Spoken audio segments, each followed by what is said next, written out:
Thanks for taking the time to view this mental health moment. Please like, share, and subscribe to our YouTube channel, Zeph Center Prevention.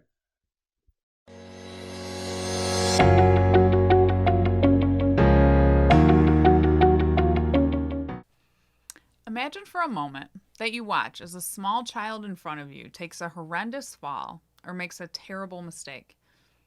How would you react and respond to that child? Chances are you would quickly run over and comfort them.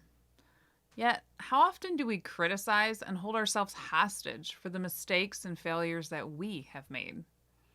Sometimes we even blame ourselves for something that happened to us that we had no control over.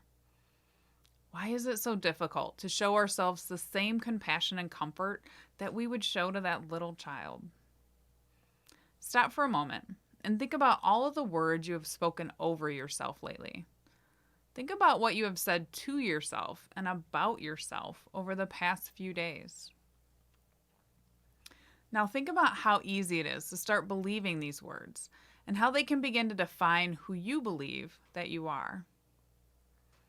But the truth is, you are not those negative words you spoke over yourself. You are so much more than your mistakes and the choices that you've made.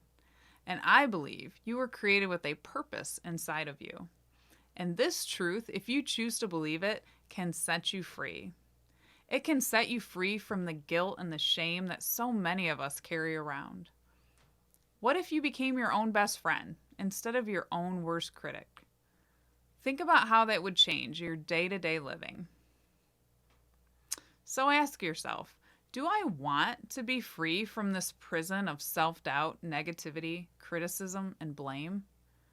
Do I want to move from being the victim of my life to the victor? Then start today and choose to let go.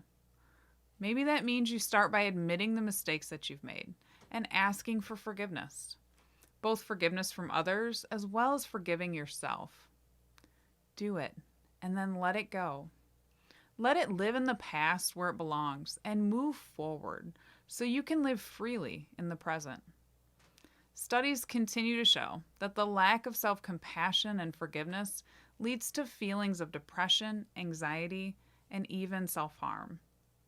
So, instead of continuing to hurt ourselves for everything that we are not, we should start loving ourselves for everything that we are. Because if you don't learn to love and value yourself, it's going to be really hard to love others. And the saying goes that hurting people hurt people. But we don't have to struggle in silence.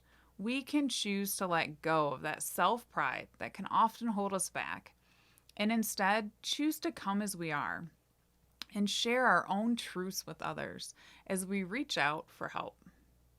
And when we do this, lives will be changed.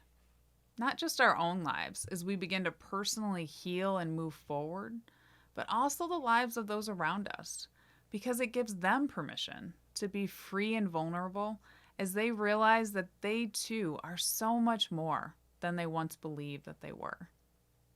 That they too are created with a purpose, and they too can truly love and value themselves for all that they are. And this truth can set us free. Now that's something to think about. And here's something to smile about. Thanks for joining me today.